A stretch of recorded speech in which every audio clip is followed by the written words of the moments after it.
Recipe మనము అరటికాయ బజ్జీ చేసుకోబోతున్నామండి. ఎందుకంటే బయట వాతావరణం చల్లగా ఉంది, వర్షం కూడా బాగా పడుతుంది, పొద్దున్న కండి ముసురు పెట్టిందండి. వేడి వేడిగా అరటికాయ బజ్జీ చేసుకొని తింటే చాలా సూపర్ గా ఉంటుందండి. అందుకే మనము అరటికాయ బజ్జీ చేసుకుంటాం. అరటికాయ బజ్జీకి కావలసిన పదార్థాలు శనగపిండి, బియ్యం పిండి, కొంచెం వంట సోడా, కడిగి కట్ చేసుకొని కడిగి ఉప్పు నీటిలో వేసుకున్న అరటికాయ ముక్కలు. ఇప్పుడు మనము శనగపిండి వేసుకోవాలి. ఒక కప్పు శనగపిండి వేసుకున్న తర్వాత అందులో ఒక 2 స్పూన్లు బియ్యం పిండి వేసుకోవాలి. కొద్దిగా వంట సోడా వేసుకోవాలి, కొంచెం ఉప్పు వేసుకోవాలి, కొద్దిగా కారం వేసుకోవాలి, కొంచెం కలర్ రావడానికి కొద్దిగా చిటికడంత పసుపు వేసుకోవాలి. పసుపు వేసుకున్న వల్ల ఏమవుతుందంటే కొంచెం కలర్ వస్తుంది. కొద్దిగా వాము నలుపుకొని వేసుకోవాలి. కొద్దిగా వాము నలుపుకొని వేసుకున్న వల్ల మనకి జీర్ణ శక్తి కూడా బాగుంటుంది, మంచి స్మెల్ కూడా బాగుంటుంది. ఇప్పుడు మనం మంచిగా కలుపుకోవాలి పిండి. అరటికాయ ముక్కలు ఉప్పు నీటిలో కట్ చేసి వేసుకుంటే ఏమవుతుందంటే నలుపు అవ్వండి, మంచిగా ఉంటాయి, ఫ్రెష్గా ఉంటాయి.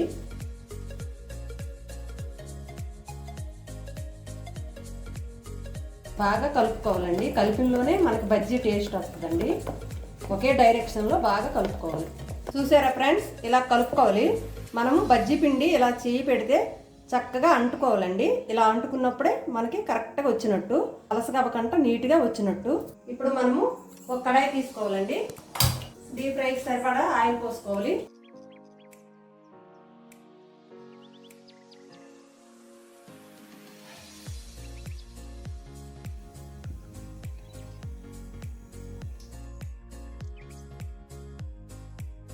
ఆయిల్ వీటెక్కిందండి, చెక్ చేసుకున్నాను కొంచెం. ఇప్పుడు మనము అరటికాయ బజ్జీలు వేసుకోవాలి.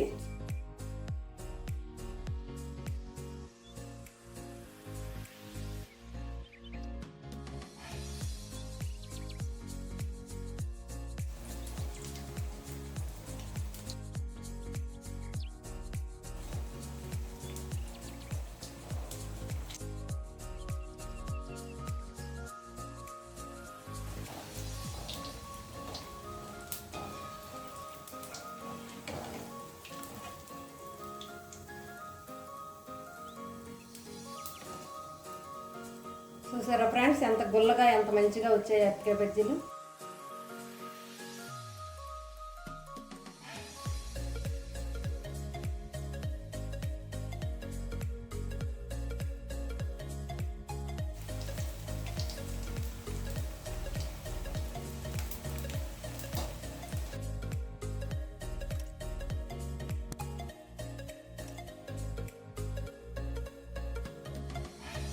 బయట వర్షం పడుతుంటే చక్కగా వేడి వేడిగా అరటికాయ బజ్జీలు, మిరపకాయ బజ్జీలు వేసుకొని తింటుంటే చాలా బాగుంటుందండి.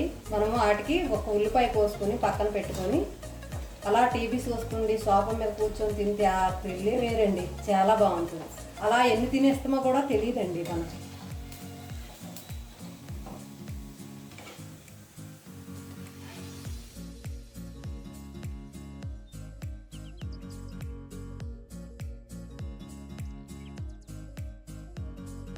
మనకు తెలియకంటే మనం చక్కగా అరటికాయ బజ్జీలు మాత్రం ఎంజాయ్ చేస్తామండి, చాలా బాగుంటాయి.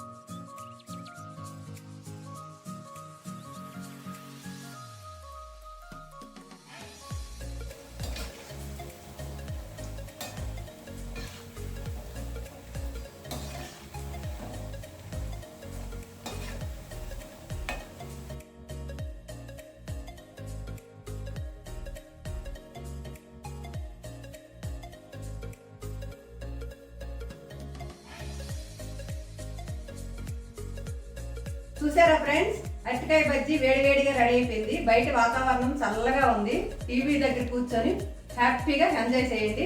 మీ ఇంట్లో కూడా ఎలా కుదిరాయో కామెంట్లో పెట్టండి. ఈ వీడియో మీకు నచ్చినట్టయితే లైక్ చేయండి, షేర్ చేయండి, సబ్స్క్రైబ్ చేయండి.